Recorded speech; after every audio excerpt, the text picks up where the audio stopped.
안녕하세요. 저는 졸지에 한 아이를 홀로 키우게 된 이혼녀입니다.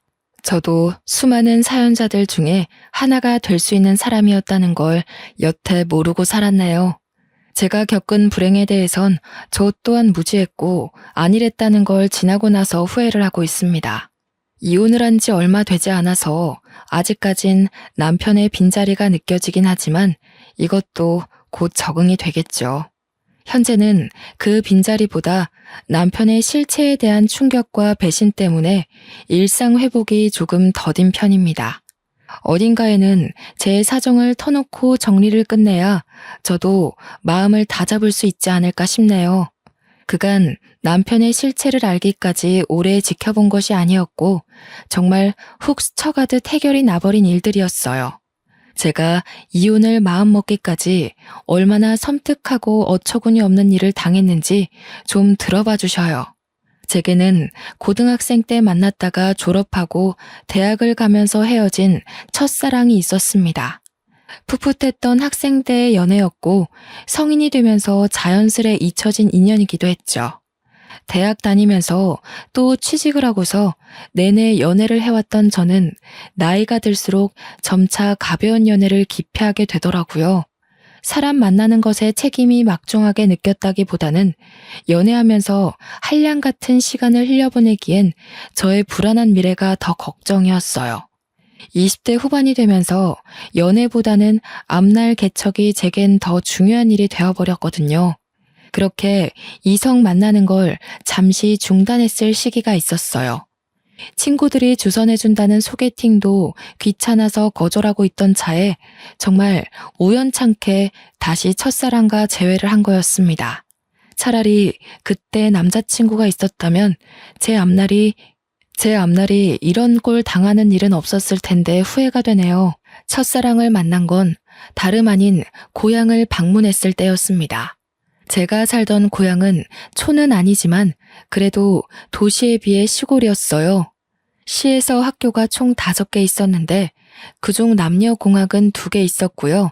저도 학교 주위에서 살았지만 첫사랑의 집도 학교 주위에서 있었기 때문에 서로 고향을 방문한다면 사실상 언젠가는 마주칠 수밖에 없는 사정거리였어요. 아마 그때가 명절이었을 겁니다. 저는 첫사랑을 오랜만에 보자 신기하게도 그동안 잠자고 있던 이성에 대한 관심이 다시금 살아난 기분을 느꼈습니다. 싫어서 헤어진 게 아니기 때문에 저희는 과거의 인연을 반기며 어색하게 인사를 나눴던 걸로 기억해요. 서로 예전 연락처가 그대로라서 휴대폰에는 늘 저장이 되어 있었거든요. 그래서 인사랑 간단한 안부만 묻고 헤어진 그날 밤, 명절날 밤 첫사랑한테서 술 한잔 하자고 연락이 왔어요. 고등학교를 졸업하고 서로 대학 생활을 응원하며 헤어졌던 저희는 그렇게 인연을 다시 시작하게 되었죠. 예전 인연인 걸 떠나서 어떻게 보면 고등학교 동창인 셈이기도 하잖아요. 다시 만났다 보니까 나눌 이야기도 많고 함께 그릴 어린 시절 추억도 꽤 많더라고요. 그 때문에 더 급속도로 가까워진 저희는 결혼을 약속하게 되었고 첫사랑이 제 남편이 되는 아름다운 결혼 과정을 만들었네요. 당시 남편은 보험 설계사로 활동하고 있었는데요. 나이가 30대 초반밖에 안 되었는데 실적이 나쁘지 않아 수입이 높은 편이더라고요. 그래서 저희는 신혼을 시작할 때부터 살림이 괜찮았고 넉넉한 상황에서 바로 아이 계획까지 할 수 있었습니다. 남편이 보험 쪽에서 그래도 꽤나 지위 있는 자리였다 보니까 출퇴근이 굉장히 자유로웠거든요. 근데 그게 제가 임신하기에 아주 적절한 환경이 되었어요. 부부가 둘 다 몸이 건강하다 보니 아이는 신혼생활 8개월 만에 바로 생겼어요. 어느 정도 신혼살림이 안정되게 만들어 놓고 바로 아이를 가질 셈이었죠. 피임을 한 번 안 했을 뿐인데 바로 임신에 성공한 저희는 정말로 기뻐서 양가 어른한테 자랑을 했고 배부르기 전에 양가 어른을 따로 찾아가 식사 자리를 따로 가졌습니다. 나는 당시에 너희 둘이 그런 인연이 있었다는 것도 몰랐잖니. 역시 부모가 자식을 다 안다고 해도 실상은 모르는 게 천지가 많네. 같은 고향 사람이 우리 며느리로 들어와서 내가 얼마나 마음이 편한지 모른다. 고향 사람과 결혼하는 게 좋지. 네 시애미는 멀리서 시집을 와가지고 가족도 없고 아는 사람 하나도 없는 곳에서 얼마나 고생을 했다고. 그걸 보는 내내 나도 마음이 안 좋았어. 그래서 며느리는 똑같이 만들고 싶지 않았거든. 사돈댁이랑 우리 집이랑 한 다리 건너 있으니 얼마나 좋아. 시댁에서도 친정에서도 저와 남편은 환영을 받았습니다. 특히나 시댁이랑 친정이 저희가 지연 관계라고 했을 때 정말 좋아라 하시더라고요. 명절 때 집에 방문하면 고생 안 하고 왔다 갔다 할 수 있겠다면서 말이죠. 시모는 언제 한번 제게 따로 전화해서 남편을 잘 부탁한다고 자기 아들이 저에 비해 많이 부족하다고 했는데요. 시모가 그렇게 저를 위해주는 마음이 제게 더 안정감을 주었습니다. 신혼 첫 출발 때만 해도 결국 돌고 돌아 만난 인연과 참 잘 만나서 결혼을 했다고 생각을 했었어요. 당시에는 남편과 운명적으로 시작한 만남이 너무 신기해서 혹시라도 우리가 만나지 못했더라면 이런 행복도 못 누리고 지나쳤을 기회였겠지 싶은 생각도 들 만큼 좋았습니다.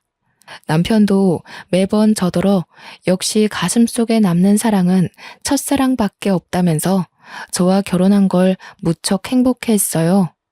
남편과 저는 우리 아이 건강하게 낳아서 아이한테도 우리가 느끼는 행복을 꼭 전해주자고 다짐을 굉장히 많이 했습니다. 저는 차차 산모에 대한 몸가짐을 하기 위해 직장에다 육아휴직을 냈고 집에서도 이런저런 임신 정보나 육아 지식을 많이 공부하며 지냈어요. 남편은 제가 임신한 기간 동안 정말 많이 신경을 써줬는데 덕분인지 저는 내내 마음이 편했습니다. 명색이 산모인데도 입덧 한 번 하지 않고서 다른 산모들에 비해 나름 편하게 보냈죠. 출산 과정에서도 남편이 저보다 더 긴장한 채 아이를 기다렸다고 들었습니다. 간호사가 나중에 말해줬는데 제가 출산하느라 고비를 넘기고 있을 때 남편이 울었다는 거 아니겠어요? 그 때문에 힘들었던 과정 싹 잊히고 웃음만 나왔네요. 임신과 출산 정보 때문에 인터넷 검색을 하다가 알게 된 건데 어떤 남편은 태어난 아이를 바로 보고 정이 떨어지기도 한다더라고요. 또 출산을 한 아내가 더 이상 여자로 안 보인대요. 솔직히 그런 고민 글들을 보았을 때 지레 겁이 났습니다. 아이를 가진 건 너무 기쁜 일이지만 남편의 마음이 변할까봐 걱정도 많이 되었어요. 그런데 괜한 고민이었더라고요. 제 남편은 태어난 아이를 바로 안아보면서 너무 사랑스러운 눈으로 바라보았고 저더러 수고했다고 땀으로 범벅된 저를 한참이나 어루만지며 머리카락을 정리해 주었습니다.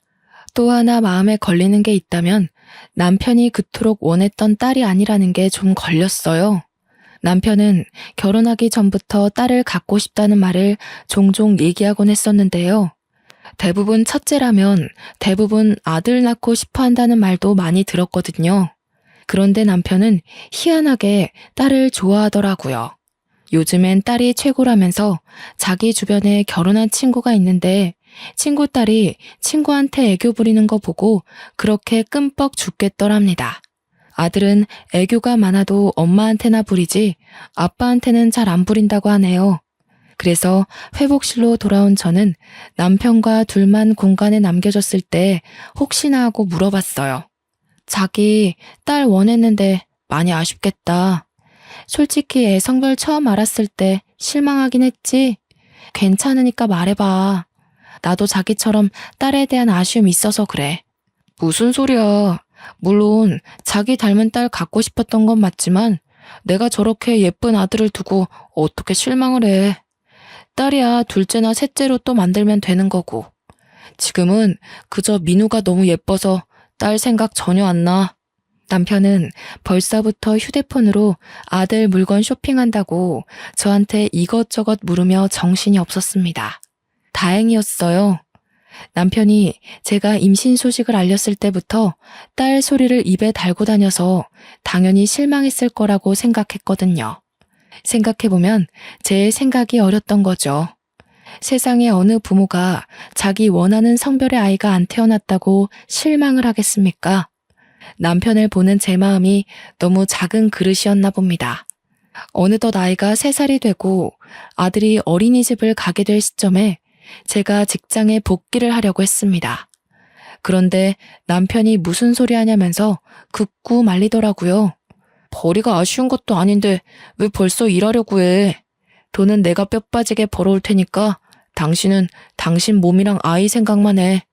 이때만 해도 제가 전생에 무슨 큰 공을 세웠길래 이리 훌륭한 남편을 얻게 되었는지 하늘에 감사할 따름이었습니다.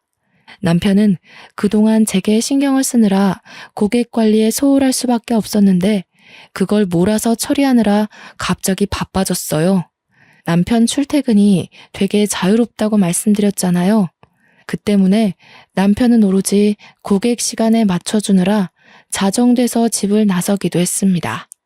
아이가 어린이집을 다니면서부터 남편이 유독 자정부터 새벽을 들락날락거리다가 아침에 기절하는 경우가 많았어요. 남편이 이렇게 바빠지니 문득 제가 임신한 기간 동안 남편이 정말 일 대신 나한테만 신경을 써주는구나 하면서 미안하더라고요. 아무리 그동안 일에 소홀했다고 해도 그렇지 회사에서 사람을 이렇게까지 굴리면서 일을 시키는 게 좀 너무하다 싶었습니다. 그래서 한 번은 남편한테 물어봤어요. 도대체 어떤 고객이길래 매번 사람을 새벽에 부르고 난리야? 아니, 자기 회사도 좀 너무한다. 그래도 대한민국 복지 요즘 괜찮아지고 있는 실정인데 무슨 이렇게 밤낮 없이 사람을 뛰게 만들어. 아, 몰라. 진짜 피곤한 사람이야. 그동안 일 게을리했으니까 벌 받는 게 마땅하지. 내가 또 좀 잘하는 보험사야? 당신 남편이 고객한테 얼마나 인기 많은 직원인지 모르지? 당신이 무슨 돈 버는 기계도 아니고 어떻게 조정 안 돼? 아무리 그래도 사람이 새벽엔 잠을 자야지. 괜찮아. 나 아직 젊잖아. 한참 젊을 때 바싹 벌어놔야 우리 민우 나중에 하고 싶다는 거 다 시켜주지. 민우만 잘 커주면 나 24시간도 뛸 수 있어. 형편이 어려운 상황도 아닌데 이렇게 부지런한 남편을 보니까 굳이 이러지 않아도 되는데 싶었습니다. 하지만 온전히 남편의 일이었고 제가 감히 터치할 수 있는 영역이 아니라고 생각했어요. 또 남편이 아들 위해서 열심히 일을 하고 애쓰는 건데 거기다 대고 일하지 말고 쉬라고 말릴 수도 없는 격이었고요. 그래서 저는 걱정 대신 내조에 신경을 잔뜩 쓰기로 결심했습니다. 남편이 좋아하는 음식과 기력을 보충할 수 있는 요리를 하루에 한 번씩은 꼭 밥상에 올렸어요. 남편도 저의 정성을 알아주는 건지 매번 힘이 불끈 난다고 안아주고 출근을 했습니다. 아이가 생겼다고 해서 신혼생활은 전혀 방해되지 않았어요. 저와 남편은 늘 서로를 존중하며 연애 못지않게 풋풋한 시간을 보냈죠. 3살의 어린이집을 입학했던 아이가 어느새 5살이 되었을 무렵 저는 첫 학기 학부모 상담이 있어서 아이 하원보다 일찍 어린이집을 방문한 적이 있었습니다. 원장실을 먼저 찾아갔는데 원장님이 다른 학부모와 상담 중이더라고요. 저를 보고 반갑게 인사를 해준 원장님은 잠깐만 기다려달라며 양해를 구하곤 자리를 안내해 주셨습니다.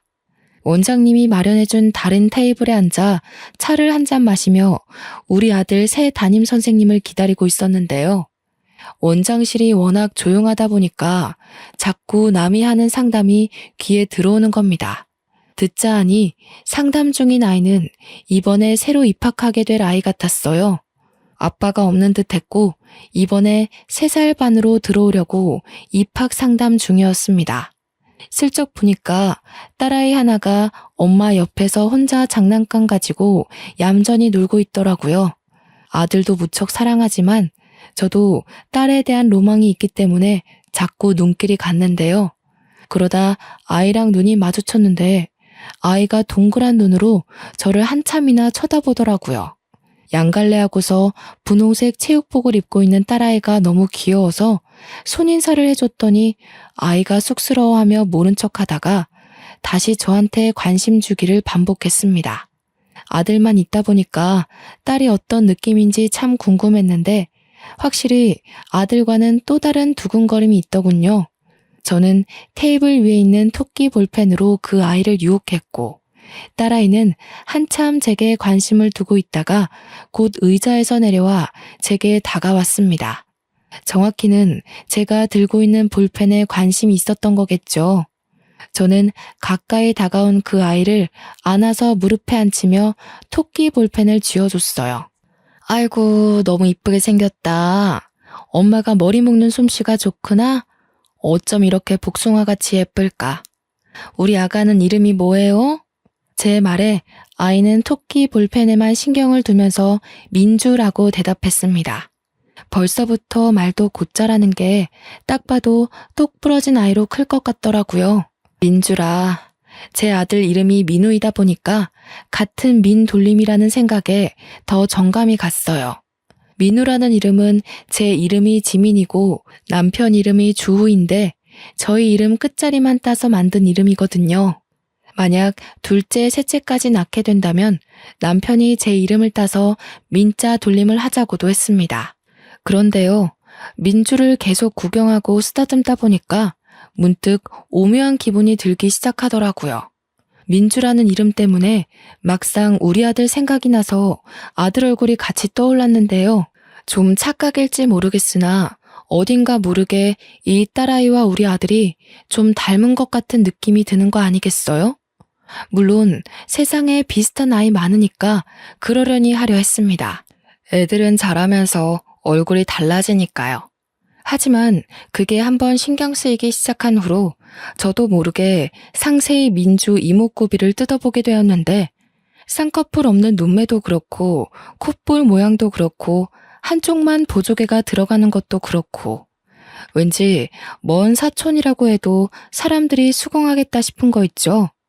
원장님과의 상담이 끝났는지 민주의 엄마가 아이를 찾다가 곧 제품에 있는 아이를 보고서 죄송하다고 사과를 하며 애를 데려갔습니다. 아니에요. 민주가 너무 귀여워서 제가 불렀는걸요. 애가 어쩜 이렇게 이쁜지 모르겠어요. 저도 딸 하나 낳고 싶었는데 민주 보니까 더 그러네요. 이번에 입학하시나 봐요? 네. 제가 둘째를 가졌는데 그럼 첫째를 제대로 봐주기 어려울 것 같아서요.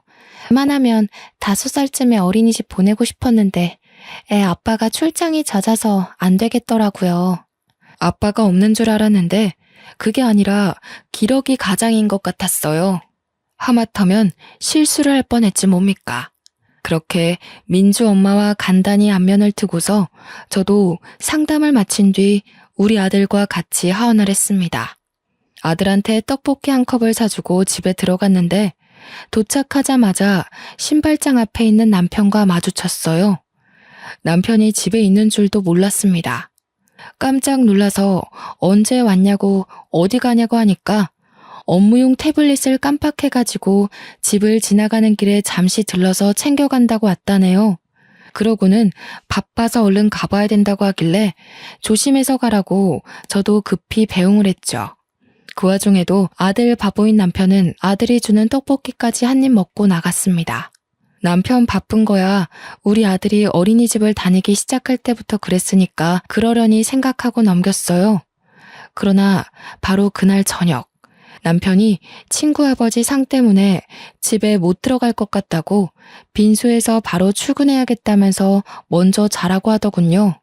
친했던 친구의 아버지 상인데 결혼한 친구도 아닌데다가 외동이라서 친구 혼자 빈소를 지켜야 된대요. 그래서 남편이랑 다른 친구들이 도와주기로 했다고 합니다. 그랬구나. 당신 오늘도 얼마 못 자고 출근했잖아. 무리되지 않게 시간 나면 눈 좀 붙여. 친구분들이랑 돌아가면서 도와줘도 되니깐. 잠도 못 자고 출근하다가 혹시 졸음운전으로 사고 날라. 알겠어. 민우랑 밥 먹고 내 걱정은 하지 말고 자. 혹시나 집에 들릴 수 있으면 들어갈게. 참, 민우가 동물원 가고 싶다고 하더라고. 이번 주말에 시간 빼놓을 테니까 당신도 알고 있어.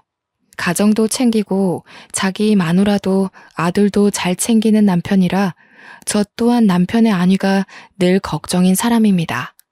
남편의 친구라는 사람은 저도 모르는 사람이 아니었기 때문에 더더욱 마음이 갔고 남편의 자처를 이해할 수 있었어요.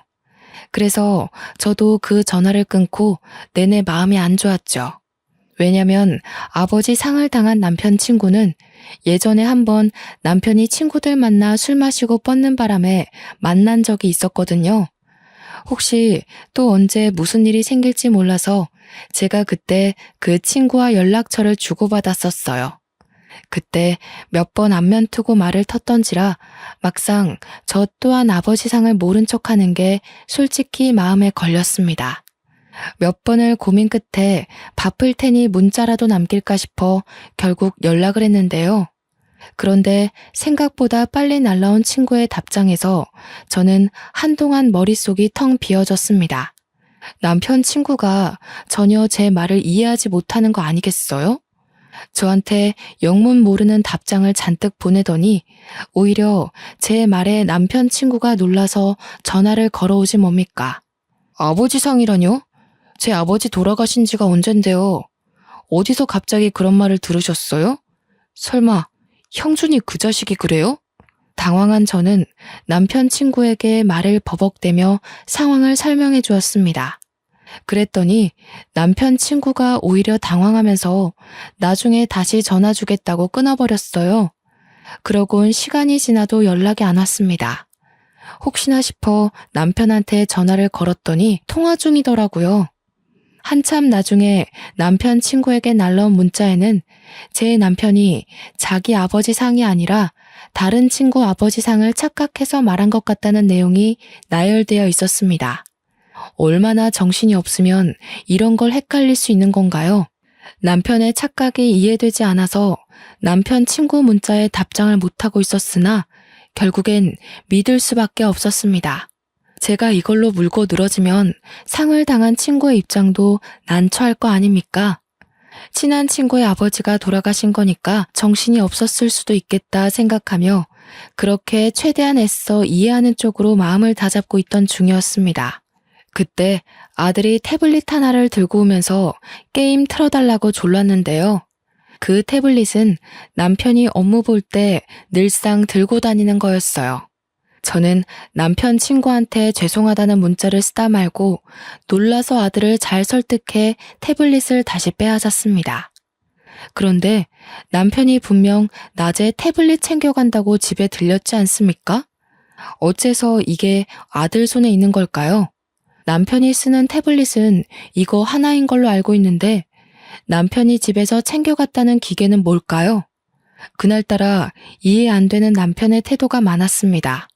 때마침 번쩍하고 켜진 태블릿 화면에는 저는 깜짝 놀라고 말았습니다. 웬 아이 얼굴이 있었는데요. 당연히 그 사진의 주인공은 우리 아들이었어요. 그런데 제가 놀랐던 건 잠금 화면이 아니라 내부 화면이라는 거죠. 손가락으로 살짝만 건드려도 잠금 화면이 넘어가는데 남편은 귀찮아서 기기에 잠금을 걸지 않거든요. 그렇게 쉽게 잠금 화면을 열고 다시 들어갔더니 우리 아들이 아닌 웬 어린 여자아이의 사진이 담겨 있는 겁니다. 그 여자애는 제가 어디서 유심히 봤던 아이의 얼굴이었어요. 바로 낮에 원장실에서 봤던 민주라는 딸아이였죠. 이 아이 사진이 왜 여기 있을까는 제게 긴 고민이 되지 않았습니다. 민주 사진을 보자마자 민주의 얼굴이 다시 떠올랐는데 왜 그렇게 정감이 가고 익숙한가 했더니 우리 아들이 아닌 제 남편과 이목구비가 똑 닮은 거 아니겠습니까? 그걸 깨닫는 순간 제 머릿속 회로는 남편의 모든 모습을 의심하기 시작했고 온몸의 털이 바짝 솟았습니다. 대체 이게 무슨 의미일까요? 왜 제 남편과 이 여자애가 닮았으며 왜 남편 태블릿에 이 딸아이의 사진이 저장되어 있는 거죠? 민주는 저도 낮에 어린이집에서 본 게 처음이었어요. 남편이 민주 사진을 갖고 있다는 건 저보다 더 먼저 민주를 알고 있어야만 가능한 일이지 않습니까? 그 사진만 바라보며 멍청하게 서 있던 저는 머릿속에 떠오르는 또 다른 사람, 민주 엄마를 생각하자 출장을 많이 간다는 민주 아빠의 존재가 설마 내 남편은 아닐까 하는 의심이 들기 시작했어요.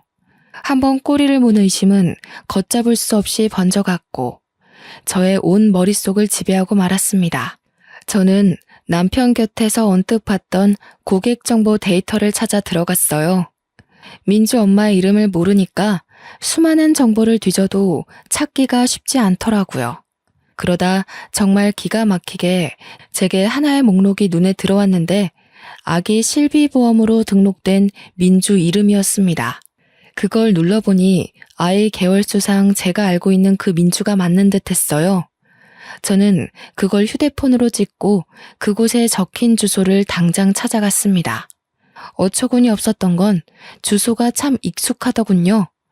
이 여자 동네가 우리 고향이지 뭡니까? 심지어 제가 학교 다닐 때 지나가면서 많이 봤던 그 아파트더라고요. 저는 친정에 먼저 들려서 아들을 맡기고 그곳을 찾아갔습니다. 경비가 없는 아파트였기 때문에 여자 집 대문 앞까지 들어온 건 어려운 일이 아니었어요. 하지만 막상 초인종을 누르는 게 겁이 났습니다. 당시에는 이걸 누르는 순간 행복했던 제 결혼 생활이 산산조각 날 게 두려웠거든요. 눌렀는데 만약 진짜 남편이 여기서 나오면 어쩌나, 친구 아버지 상을 당했다는 게 거짓이면 어쩌나, 그럼 나랑 내 아들은 앞으로 어찌 살아가야 하나 여러 가지 걱정이 들면서 눈앞에 닥친 현실을 부정하려고 망설였던 것 같아요. 그때 안에서 사람이 나오려는지 문 앞에서 웅성대는 소리가 들렸는데요. 쓰레기 버리는 걸로 어쩌고 저쩌고 대화를 나누는 중이었습니다. 저는 문과 가까워진 그 목소리에서 이미 마지막 남은 희망을 모두 내던져 버렸어요.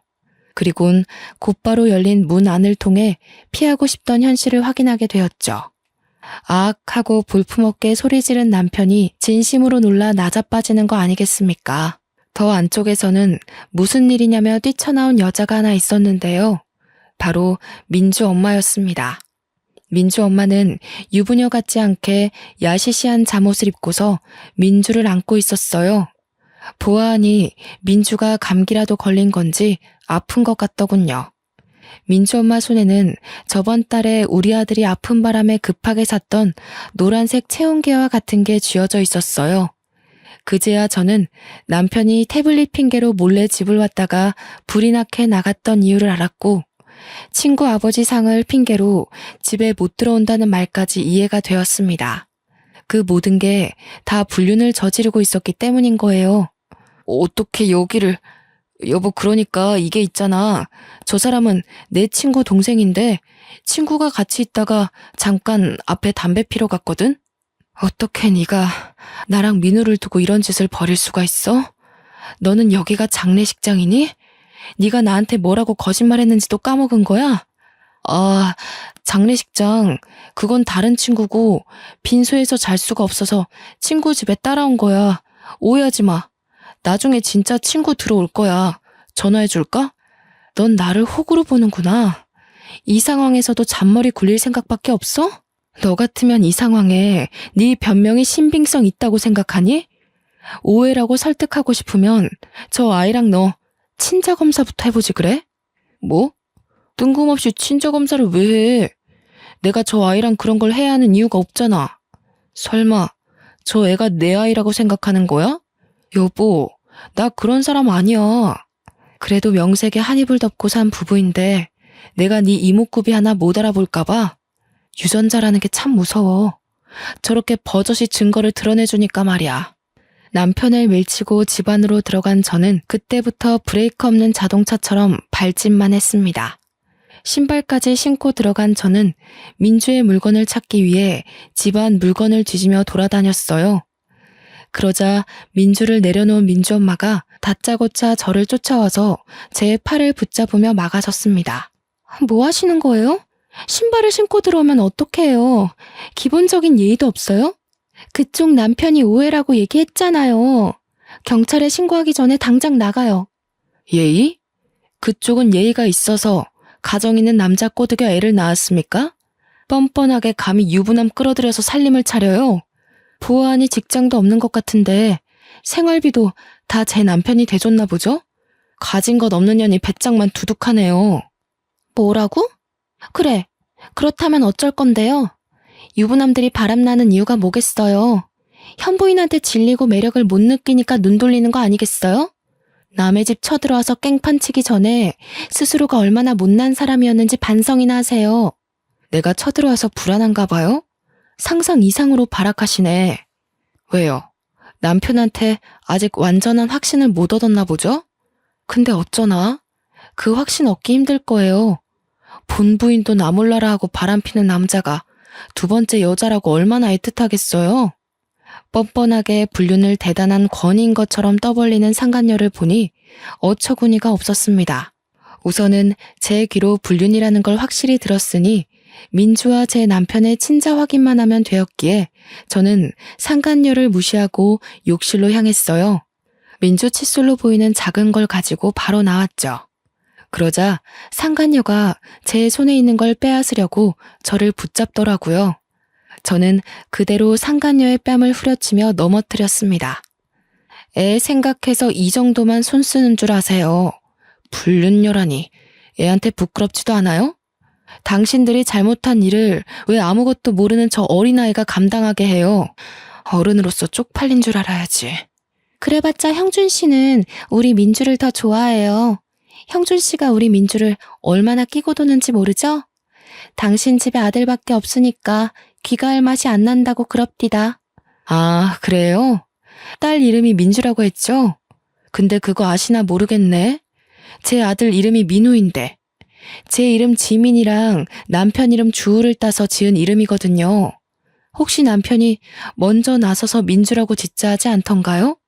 보니까 그것도 내 이름이랑 남편 이름을 따서 만든 이름 같은데요. 사실 이건 확실한 정보가 아니었고 단지 제가 어림잡은 추측이었지만 놀랍게도 제 말이 진짜인가 보더라고요. 다른 건 모르겠고 남편이 민주라는 이름을 고집했다는 것만큼은 사실 같았습니다.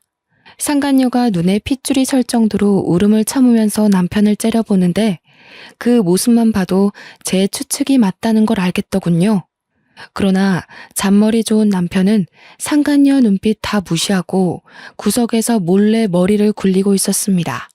상간녀와 자신의 딸 안위보다 저한테 소송당해서 명예에 실추될 걸 걱정하고 있었나 보더라고요. 제가 상간녀와 말씨름을 끝내고 대문으로 향하자 대문 곁에 서 있던 남편이 저를 붙잡았습니다. 여보, 내가 설명할게. 제발 이러지 마. 우선 앉아서 얘기해 볼래? 아니다, 집에 가자. 내가 집에 가서 제대로 말해줄게. 당신이 생각하는 그런 사이 정말 아니거든? 응? 현장이 다 발각된 상황에서 어처구니 없게도 남편이 상간녀를 외면하는 작전을 펼치는 거 아니겠습니까? 저는 그대로 남편 머리채를 잡아당겼고 머리카락을 몇 개를 잔뜩 뜯어냈습니다. 여기서 저 아이가 네 자식이라고 판정나는 순간 너는 인생 쪽날 각오해. 내가 무슨 수를 써서라도 네가 지금 누리고 있는 모든 걸 망가뜨려 놓을 거니까. 그대로 집을 나가려는데 남편이 계속 저를 붙잡으면서 이젠 무릎을 꿇고 사정하기 시작하더라고요. 그걸 상간녀가 나서서 남편을 제지했습니다. 그만해요, 형준 씨. 그냥 저 여자랑 이혼해버려요. 형준 씨 딸 갖고 싶었다면서요. 그 말은 저 여편네 아들보다 우리 이쁜 민주가 더 소중하다는 거 아니에요? 그런데 민주 이름이 정말 저 여자 이름 따서 지은 거예요? 아니죠. 그것부터 말해봐요. 입 안 닥쳐요? 지금 그런 걸 따질 때예요. 상황 파악 좀 해요. 그쪽 때문에 내 인생 망하게 생겼잖아요. 나한테는 우리 민호만 있으면 된다고요. 둘은 보험사와 고객으로 맺어진 인연이라 그런지 여전히 존댓말을 쓰고 있었습니다. 민주 나이를 보면 둘의 관계가 3년이나 지속되었을 텐데도 똑똑한 남편이 상간녀와 계속 거리를 두고 있었나 봅니다. 그렇단 말은 저 상간녀랑 언제든지 끊어낼 준비를 하고 있었다는 건데 그렇다면 더더욱 애를 만들지 말았어야지. 불륜 과정에서조차 무책임했던 남편이 더없이 형편없게 느껴지더군요. 저는 다리를 잡고 안아주는 남편과 상간녀 때문에 신경질이 나서 신발장에 내버려진 쓰레기를 주웠습니다. 쓰레기 봉지를 잡아 뜯어서 둘에게 냅다 뿌려주고 집을 나왔어요. 모든 걸 지켜보면서도 울음 한 번 안 터뜨리던 민주와 마지막으로 눈이 마주쳤던 것 같은데 그 어린 딸아이가 놀랐겠지만 어쩔 수 없었네요. 그렇게 진행한 친자검사에서 역시 민주는 제 남편의 유전자를 받은 게 맞다는 결과를 받았습니다. 그걸 토대로 저는 그대로 이혼소송과 상간녀 소송을 시작했어요. 남편이 입대기 전에 제가 먼저 양가 부모들께 이혼 사유를 밝혔는데요.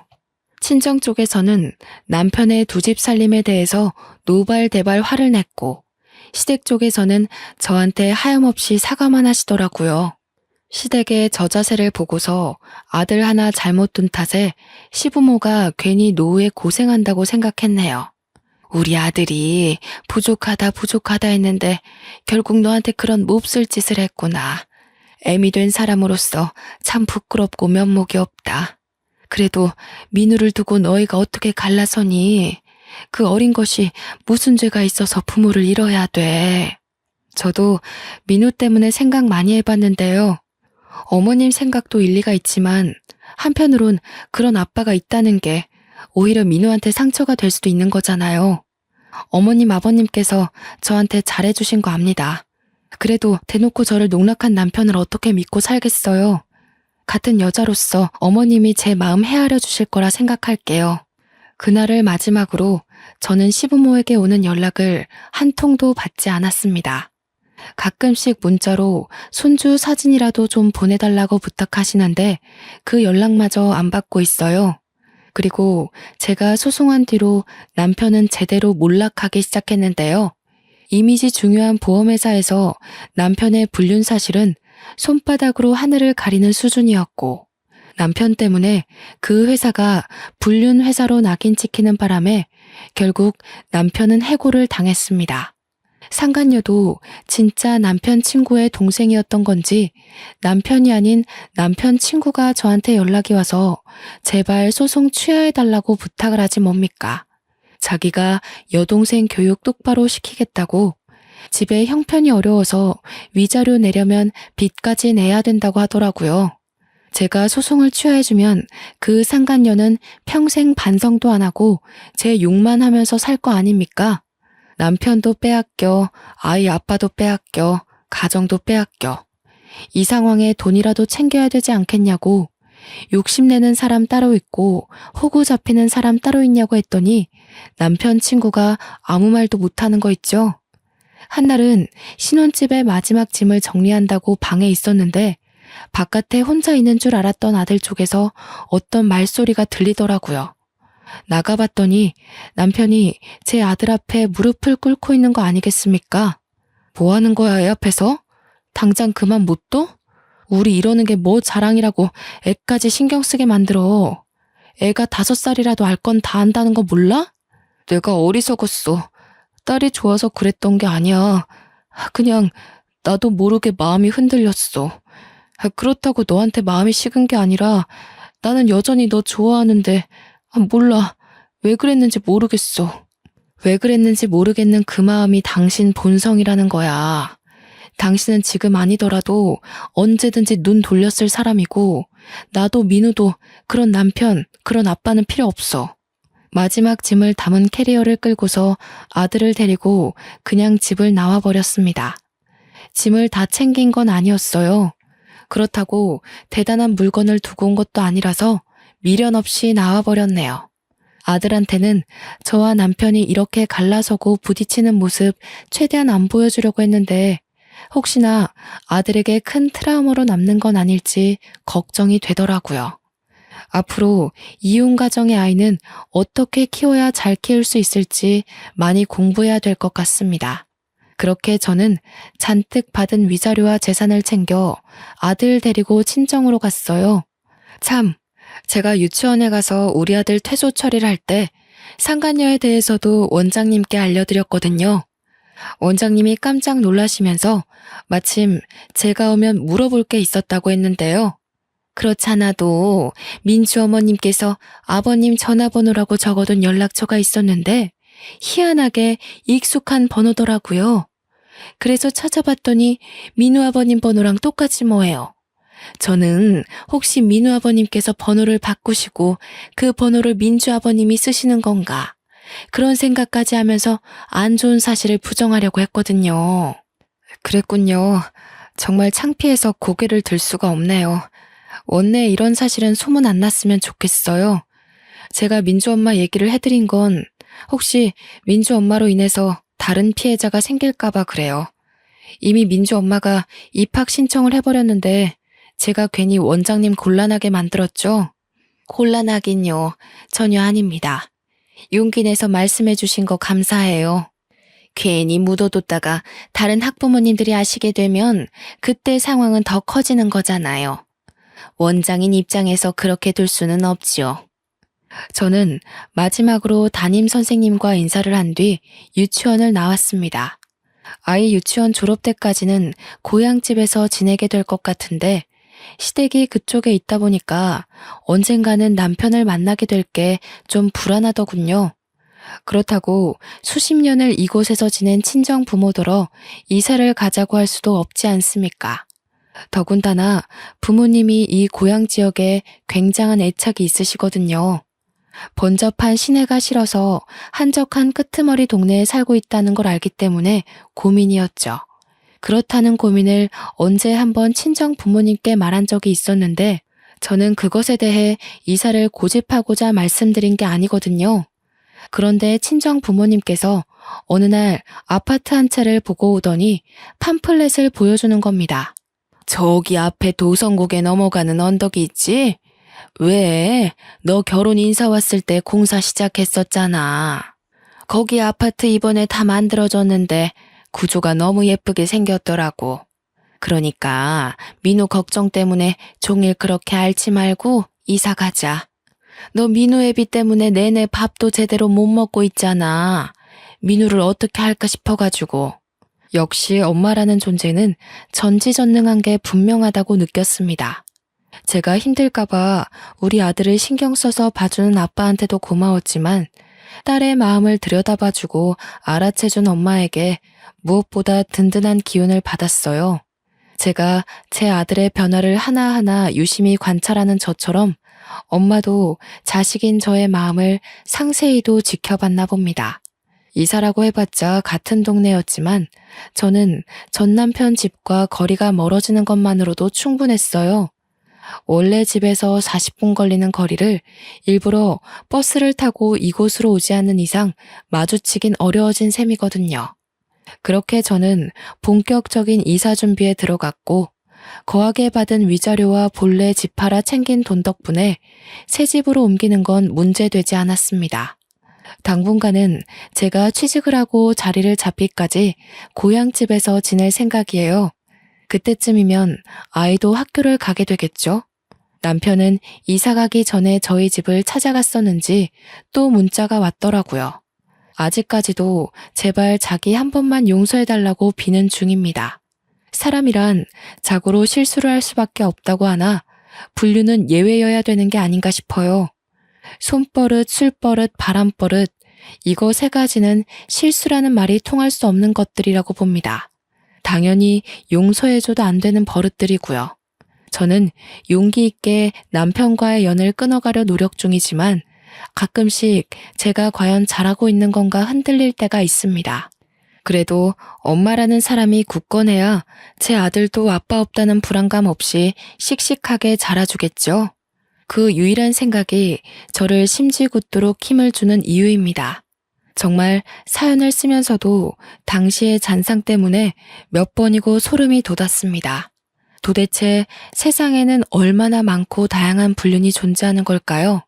제가 결혼하기 전 불륜 사연을 정말 많이 봤거든요. 남편이란 작자가 바람을 필 때 어떤 표정과 태도를 취하는지도 지나가는 식으로 봤었는데 역시 직접 당하는 순간 모든 게 백지 상태가 되어버리네요. 제가 지금까지 들려드린 불륜 사연, 저는 어디에서도 들어보지 못한 전개였는데 혹시 다들 비슷한 사연자 보셨을까요? 남편 닮은 애를 보고 불륜을 눈치채게 된 또 다른 사연자 이야기를 들은 적이 있다면 좀 알려주세요. 그 사람은 어떻게 대처를 하셨는지 문득 궁금합니다. 화가 나서 키보드를 마구 두들겼다 보니 어느새 인사말을 전할 때가 왔네요. 모두에게 화창한 앞날만 가득하길 바라면서 저는 이만 글을 마치도록 하겠습니다. 감사합니다.